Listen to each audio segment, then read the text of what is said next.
요즘 왼쪽 다리가 자꾸 저려요. 그냥 나이 탓인 줄 알았는데 이제는 걷기도 힘들어요.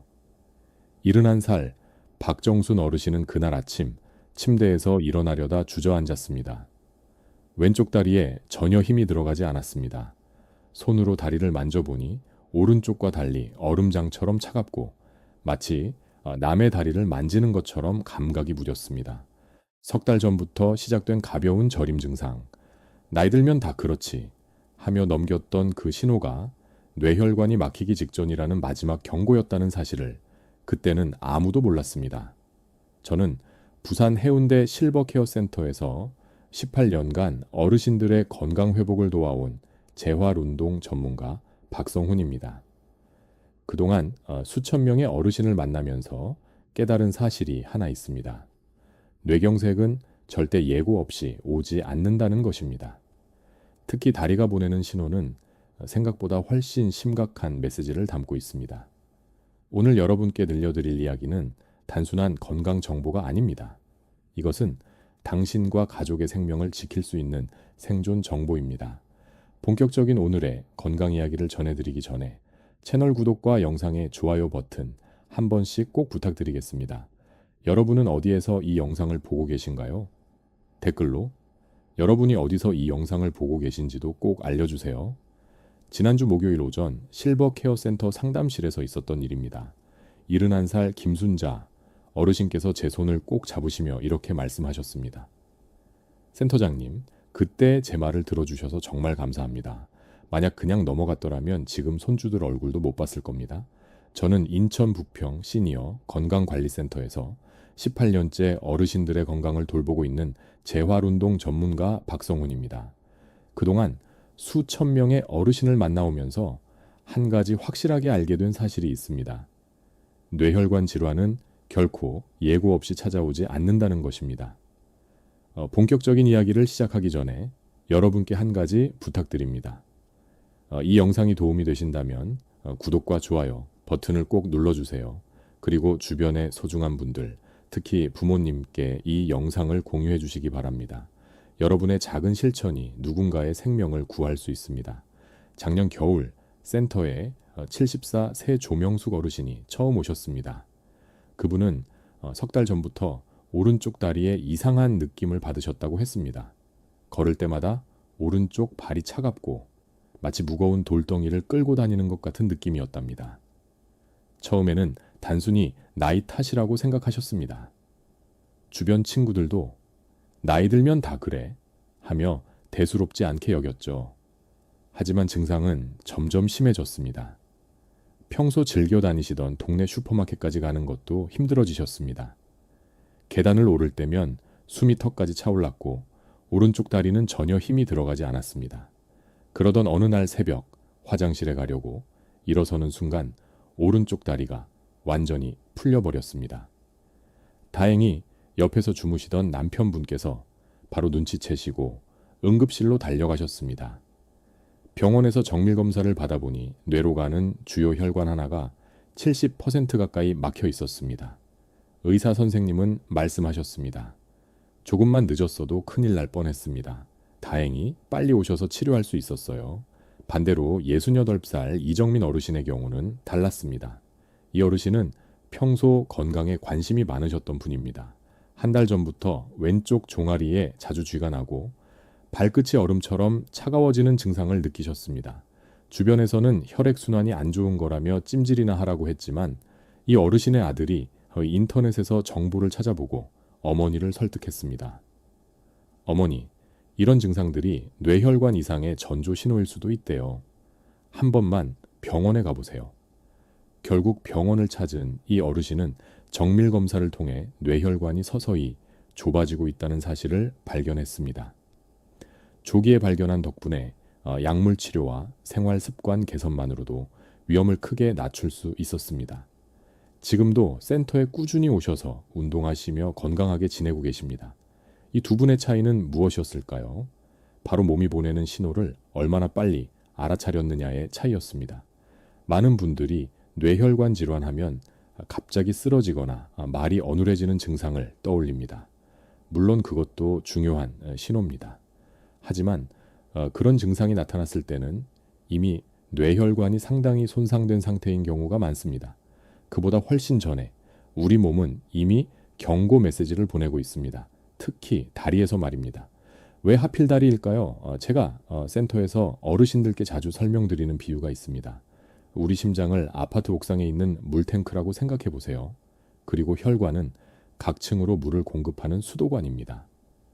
물탱크에서 가장 먼 곳은 어디일까요? 바로 1층 끝자락이겠죠. 마찬가지로 심장에서 가장 멀리 떨어진 곳이 바로 우리의 발과 다리입니다. 혈액 공급에 문제가 생기기 시작하면 가장 먼 곳부터 증상이 나타나는 것이 자연스러운 현상입니다. 더 중요한 사실은 뇌로 가는 혈관과 다리로 가는 혈관이 모두 같은 큰 혈관, 대동맥에서 갈라져 나온다는 점입니다. 다리 쪽 혈관에 문제가 있다면 뇌 쪽 혈관도 비슷한 상태일 가능성이 매우 높습니다.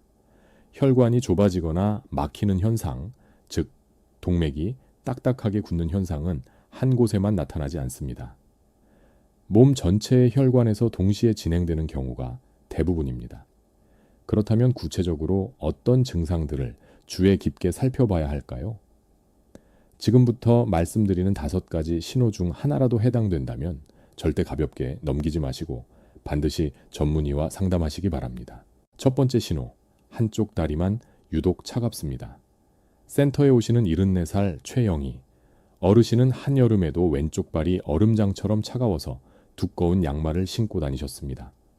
처음에는 단순히 냉증이라고 생각하셨는데 권유로 병원에서 검사를 받아보니 왼쪽 다리로 가는 혈관이 심하게 좁아져 있었습니다.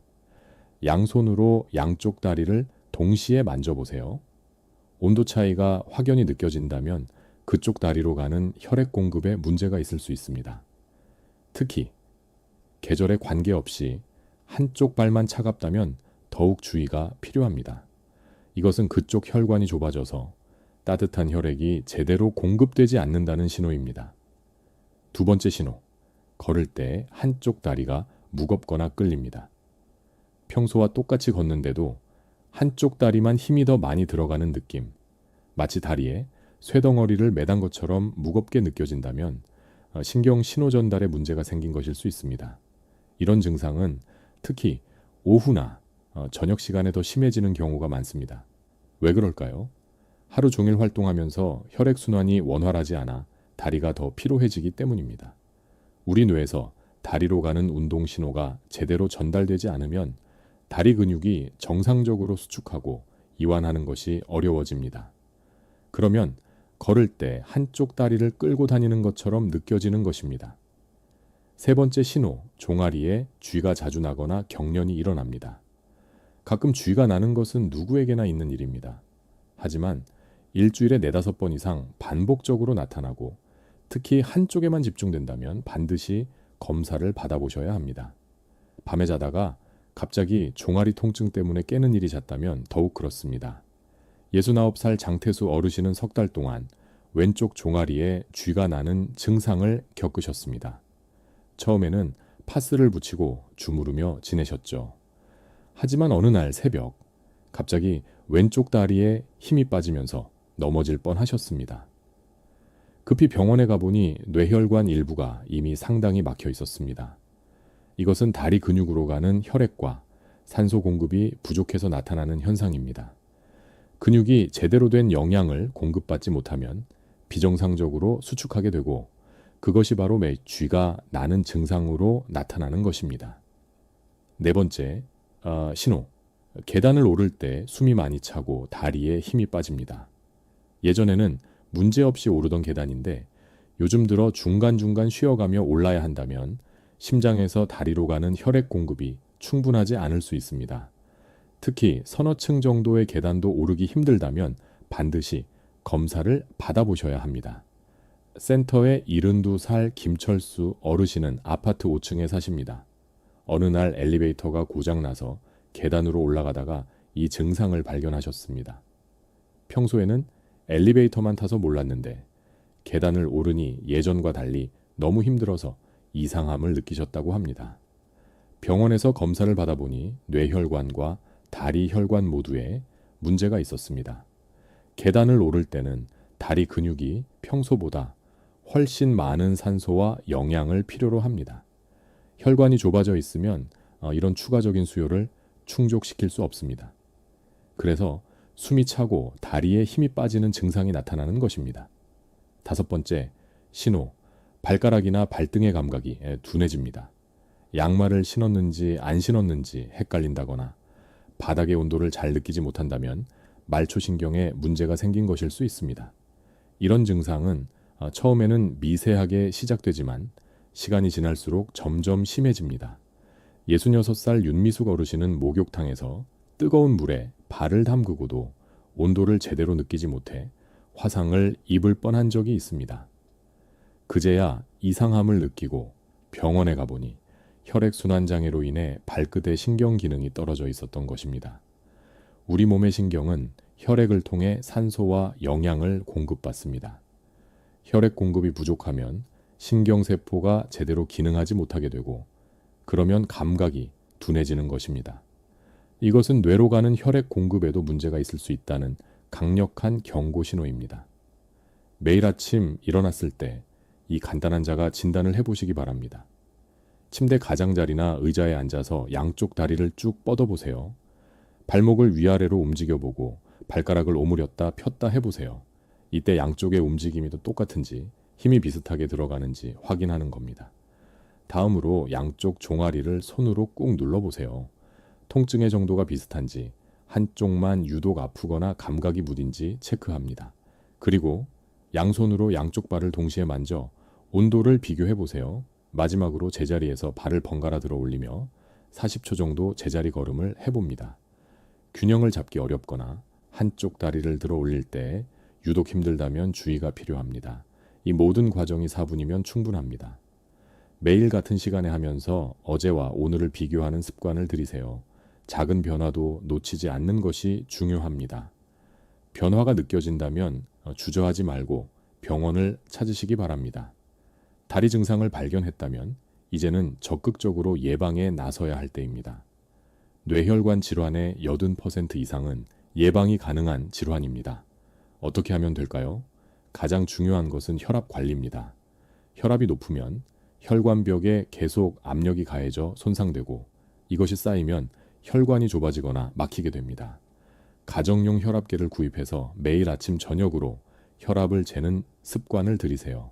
혈압을 잴 때는 몇 가지 주의사항이 있습니다.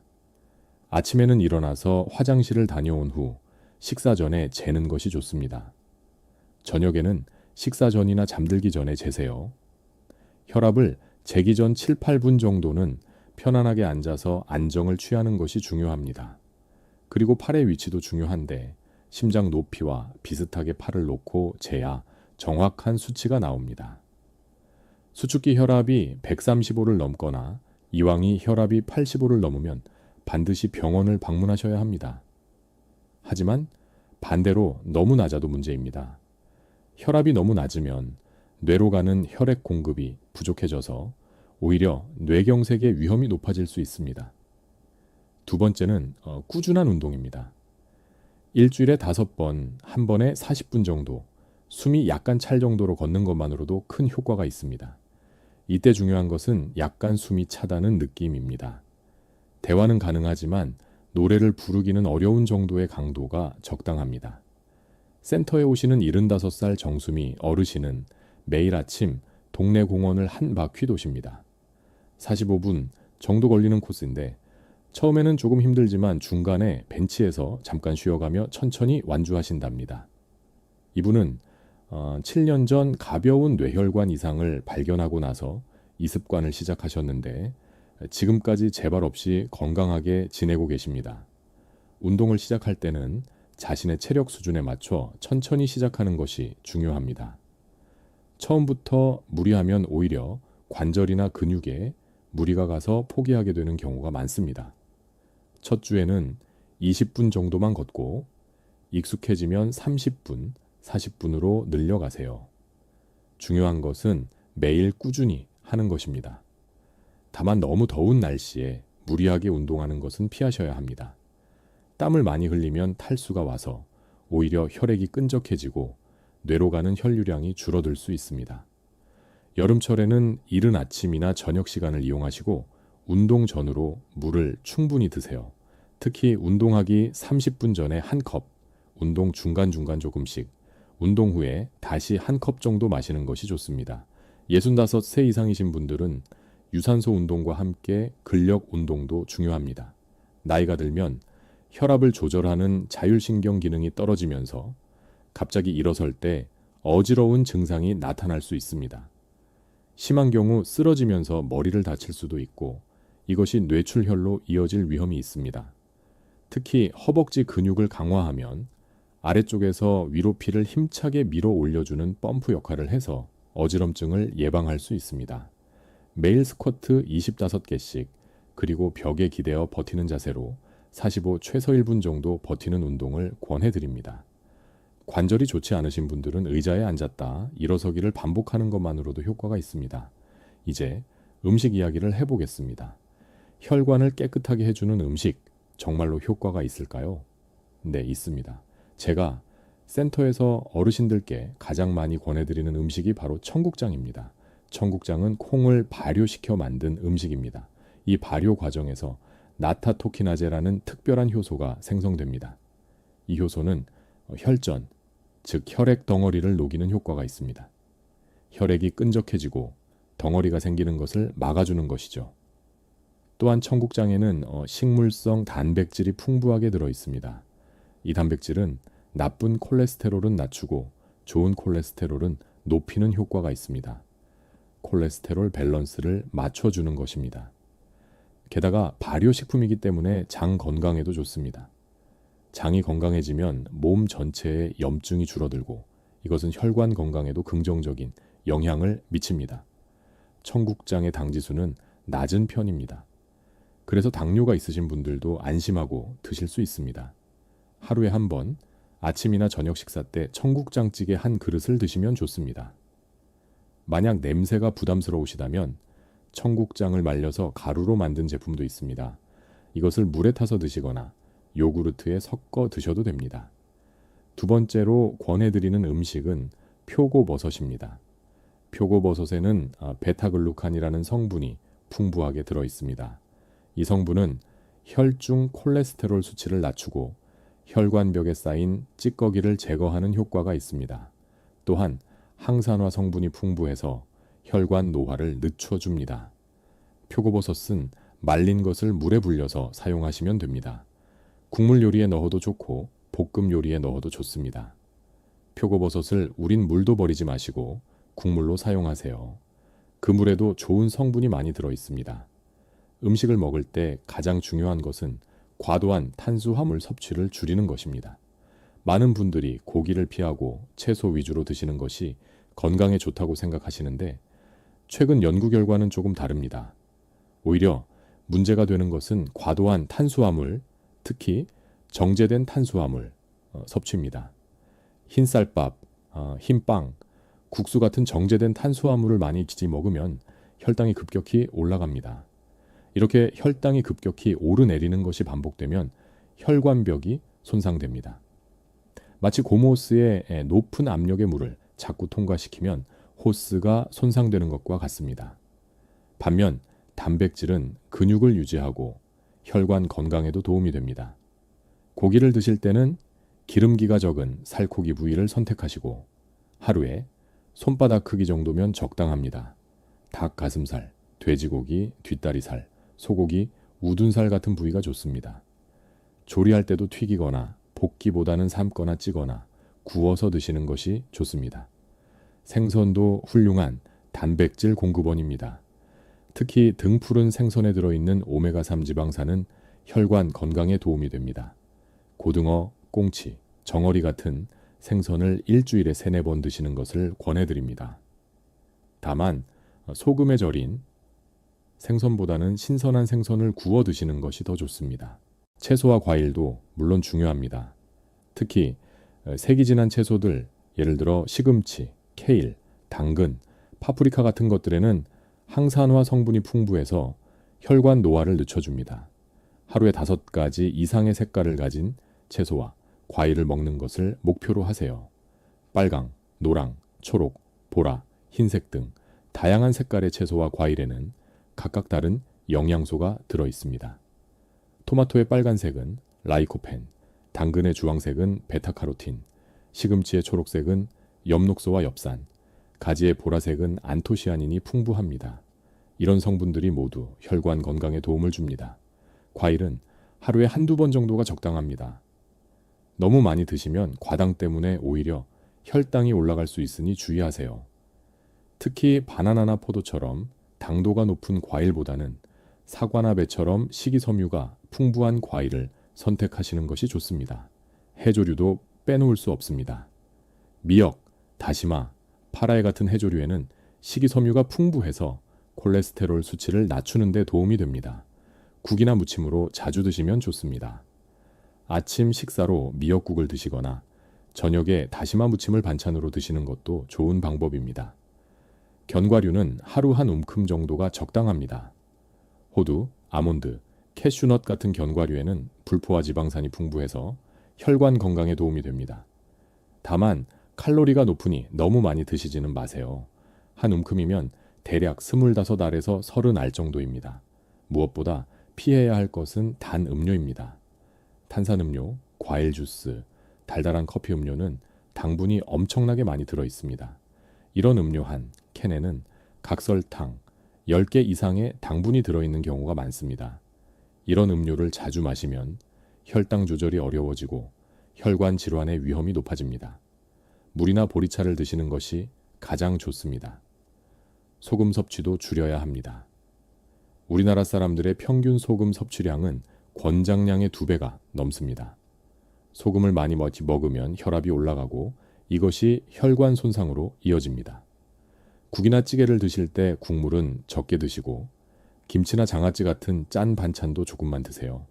음식을 조리할 때도 소금 대신 다른 양념으로 맛을 내는 방법을 찾아보세요. 마늘, 생강, 고춧가루, 후추 같은 향신료를 활용하면 소금을 덜 넣고도 맛있게 요리할 수 있습니다. 술과 담배에 대해서도 말씀드려야겠습니다. 적당한 술은 괜찮지 않나요? 라는 질문을 많이 받습니다. 안타깝게도 최근 연구 결과는 명확합니다. 소량의 술도 뇌 건강에는 좋지 않다는 결과들이 계속 나오고 있습니다. 예전에는 하루 한두 잔 정도의 적포도주는 심장 건강에 도움이 된다는 연구도 있었습니다. 하지만 더 많은 사람을 대상으로 더 오랫동안 추적 관찰한 최근 연구들은 다른 이야기를 하고 있습니다. 술은 양에 관계없이 뇌혈관에 부담을 주고 치매 위험도 높인다는 것입니다. 물론 하루아침에 평생의 습관을 바꾸기는 어렵습니다. 하지만 적어도 일주일에 4일 이상은 술을 마시지 않는 날을 정하시고 마실 때도 소주 기준으로 2잔을 넘기지 않도록 노력하세요. 센터에 오시는 70살 박영수 어르신은 예전에는 매일 소주 반 병씩 드셨는데 이제는 일주일에 이틀만 소주 한 잔씩 드신답니다. 그렇게 줄인 지 2년이 지났는데 혈압도 안정되고 전반적인 건강 상태가 많이 좋아지셨습니다. 담배는 더 명확합니다. 백해무익하다는 말이 딱 맞습니다. 담배를 피우면 혈관이 수축하고 혈액이 끈적해지고 혈관벽에 염증이 생깁니다. 뇌혈관 질환 위험이 2~3배 높아지는 것은 물론이고 암, 심장질환 등 온갖 질병의 위험이 올라갑니다. 센터에서 만난 분들 중 뇌혈관 문제를 겪고 나서 담배를 끊으신 분들이 많습니다. 하지만 안타깝게도 1년 후에도 금연을 유지하시는 분은 25명 중 한두 명 정도밖에 안 됩니다. 그만큼 중독성이 강한 것입니다. 혼자 힘으로 어려우시다면 보건소의 금연 클리닉을 이용하세요. 무료로 금연 보조제를 제공받을 수 있고 상담도 받을 수 있습니다. 금연 보조제를 사용하면 성공률이 50% 이상 올라간다는 연구 결과도 있습니다. 니코틴 패치나 니코틴 껌 같은 보조제는 담배를 끊을 때 겪는 금단 증상을 크게 줄여줍니다. 혈압과 함께 반드시 관리해야 할 것이 혈당입니다. 당뇨병이 있으면 뇌혈관 질환 위험이 2~3배 높아집니다. 혈당이 높으면 혈관벽이 손상되고 혈액이 끈적해지면서 혈전이 생기기 쉽기 때문입니다. 당뇨병 관리의 핵심은 당화혈색소 수치를 6.5% 이하로 유지하는 것입니다. 당화혈색소는 지난 석 달간의 평균 혈당을 보여주는 지표입니다. 석 달에 한 번씩은 병원에서 이 수치를 확인하시기 바랍니다. 병원에서 처방받은 약을 잘 드시는 것은 기본이고 식이요법과 운동도 함께 병행해야 합니다. 많은 분들이 약만 먹으면 된다고 생각하시는데 약은 혈당 조절의 절반만 담당합니다. 나머지 절반은 여러분이 직접 관리하셔야 합니다. 특히 식사 시간을 규칙적으로 지키는 것이 중요합니다. 아침, 점심, 저녁을 거르지 말고 매일 비슷한 시간에 드세요. 콜레스테롤, 특히 나쁜 콜레스테롤이라고 불리는 저밀도 콜레스테롤 수치를 65mg/dL 이하로 유지하는 것이 중요합니다. 이를 위해 스타틴이라는 약을 복용하시는 분들이 많습니다. 그런데 간혹 콜레스테롤은 뇌세포를 만드는 중요한 성분인데 너무 낮추면 치매에 걸리지 않을까요? 라고 걱정하시는 분들이 계십니다. 이것은 오해입니다. 우리가 검사로 측정하는 혈중 콜레스테롤은 이미 몸에서 필요한 만큼 다 쓰고 남아서 혈관을 떠돌아다니는 것입니다. 스타틴으로 이 수치를 낮춘다고 해서 뇌에 필요한 콜레스테롤이 부족해지는 것은 아닙니다. 오히려 혈관성 치매를 예방하는 데 도움이 됩니다. 스타틴을 복용하면서 근육통이나 무기력함을 느끼시는 분들이 있습니다. 이런 경우 절대로 임의로 약을 끊지 마시고 담당 의사와 상의해서 약의 종류나 용량을 조절하시면 됩니다. 최근 들어 점점 더 중요하게 여겨지는 위험 요인이 있습니다. 바로 수면 중 호흡 문제입니다.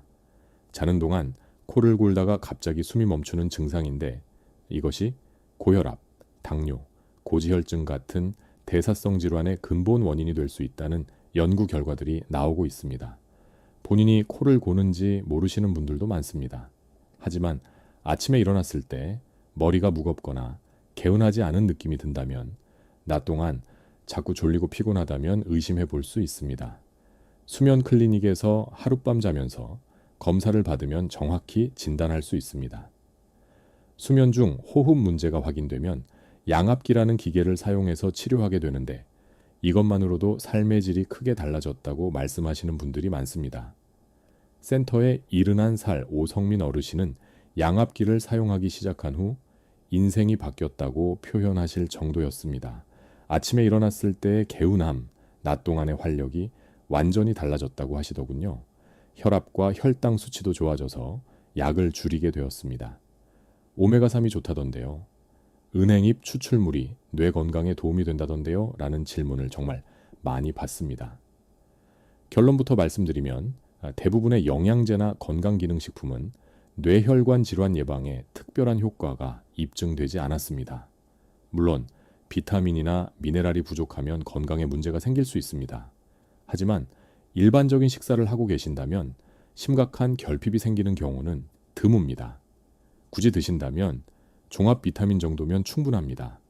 오히려 과도하게 여러 가지 영양제를 드시면 간에 부담이 갑니다.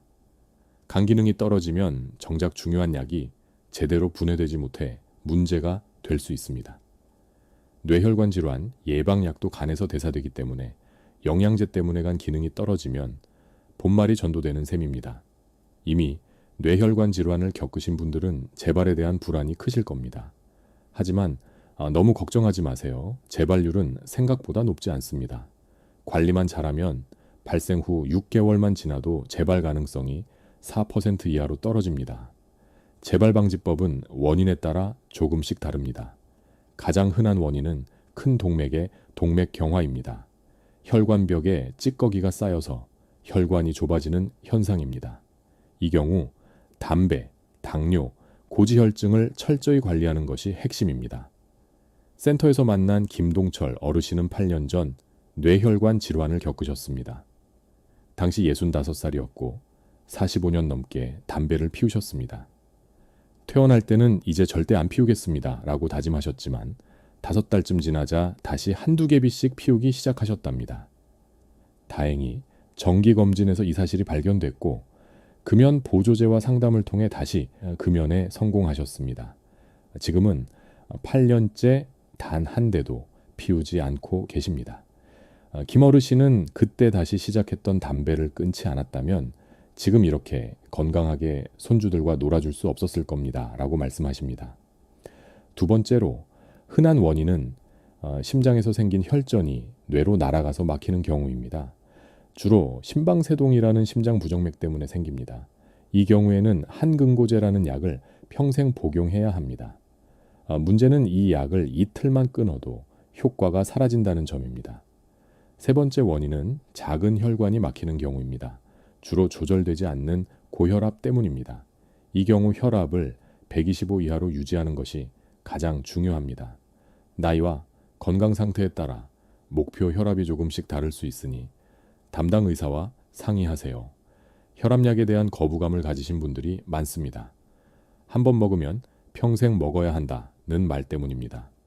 하지만 이것도 오해입니다. 체중을 줄이고 운동하고 저염식을 하면서 혈압이 정상으로 돌아오면 약을 줄이거나 끊을 수도 있습니다. 뇌혈관 질환을 한 번 겪으신 분들은 몸에 조금만 이상이 있어도 재발한 건 아닐까 하고 불안해하십니다. 하지만 매번 병원에 가기는 번거롭습니다.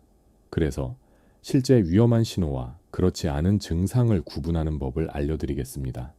한쪽 팔다리 마비를 겪으셨던 분들은 재발할 때도 비슷한 증상이 나타나는 경우가 많습니다. 하지만 단순히 힘이 좀 없는 것과 진짜 마비는 다릅니다. 매일 아침 일어날 때 의자에 앉아서 양팔을 앞으로 쭉 뻗어보세요. 이때 양팔이 각각 얼마나 올라가는지 기억해 두는 겁니다. 뇌혈관 질환을 겪으신 분들은 양쪽 높이가 조금 다를 수 있습니다. 중요한 것은 평소 높이를 알아두는 것입니다. 어느 날 힘이 없어서 걱정될 때 똑같이 팔을 올려보세요. 평소와 비슷하게 올라간다면 크게 걱정하지 않으셔도 됩니다. 하지만 평소보다 확연히 낮게 올라간다면 바로 병원에 가셔야 합니다. 말이 어눌했던 분들은 아홉 음절 테스트를 해보세요. 아홉 음절을 끊지 않고 말할 수 있으면 실어증이 없다고 봅니다. 예를 들어 건강한 100세 인생이나 오늘도 행복한 하루 같은 문장을 말해보세요. 끊김없이 말할 수 있다면 괜찮습니다. 하지만 중간에 계속 끊긴다면 병원에 가셔야 합니다. 지금까지 많은 정보를 드렸습니다. 하지만 가장 중요한 말씀을 마지막으로 드리고 싶습니다. 뇌혈관 질환은 관리만 잘하면 재발 가능성이 매우 낮아지는 질환입니다. 발생 후 6개월만 지나도 재발률이 4% 이하로 떨어집니다. 센터에서 만나는 분들 중에는 뇌혈관 질환을 겪고 난 후 오히려 더 건강해지신 분들이 많습니다. 담배를 끊고 규칙적으로 운동하고 식습관을 개선하면서 이전보다 훨씬 건강한 삶을 사시는 것입니다. 79살 이명자 어르신도 그런 경우입니다. 9년 전 가벼운 뇌혈관 이상을 겪으신 후 생활 습관을 완전히 바꾸셨습니다. 매일 아침 공원을 산책하고 청국장과 채소 위주로 식사하고 친구들과 함께 탁구도 치십니다. 오히려 그 일 이전보다 지금이 더 건강한 것 같아요. 그때 그 경험이 제 인생의 전환점이었던 셈이죠. 라고 말씀하십니다. 자, 이제 오늘 배운 내용을 정리해 볼까요? 가장 먼저 할 일은 매일 아침 4분자가 체크입니다. 다리의 감각, 힘, 온도를 확인하는 습관을 들이세요. 작은 변화도 놓치지 않는 것이 중요합니다. 그리고 일주일에 5번, 40분씩 숨이 약간 찰 정도로 걷는 운동을 시작하세요. 너무 거창하게 생각하지 마시고 동네 한 바퀴 걷는 것부터 시작하면 됩니다. 식사 때는 탄수화물을 조금 줄이고 단백질과 채소를 늘려보세요. 특히 흰쌀밥 대신 잡곡밥을, 흰빵 대신 통밀빵을 선택하는 작은 변화부터 실천해 보시기 바랍니다. 그리고 청국장과 표고버섯을 자주 드세요. 이 두 가지 음식만 잘 드셔도 혈관 건강에 큰 도움이 됩니다. 혈압과 혈당은 정기적으로 체크하시고 이상이 있다면 반드시 병원을 방문하세요. 그리고 담배는 반드시 끊으셔야 합니다. 혼자 힘들다면 보건소의 도움을 받으세요. 가장 중요한 것은 너무 불안해하지 않는 것입니다. 뇌혈관 질환의 80% 이상은 예방 가능합니다. 그리고 한 번 겪었더라도 잘 관리하면 재발 없이 오래도록 건강하게 사실 수 있습니다. 여러분의 몸은 이미 신호를 보내고 있습니다. 특히 다리에서 오는 신호를 주의 깊게 살피세요. 조기 발견과 적극적인 예방이 여러분의 건강한 미래를 만듭니다. 오늘부터 당장 실천해 보시기 바랍니다. 아침에 일어나면 4분자가 체크, 저녁에는 40분 산책, 그리고 식탁 위의 작은 변화. 이 세 가지만 꾸준히 하셔도 여러분의 뇌 건강은 크게 달라질 것입니다. 건강은 선택입니다. 그리고 그 선택은 오늘부터 시작됩니다. 여러분 모두 건강하고 행복한 노년을 보내시길 진심으로 바랍니다. 오늘 이 내용이 도움이 되셨다면 구독과 좋아요를 눌러주시고 소중한 가족과 지인들에게도 꼭 공유해 주세요. 여러분의 공유가 누군가의 생명을 구할 수 있습니다. 감사합니다.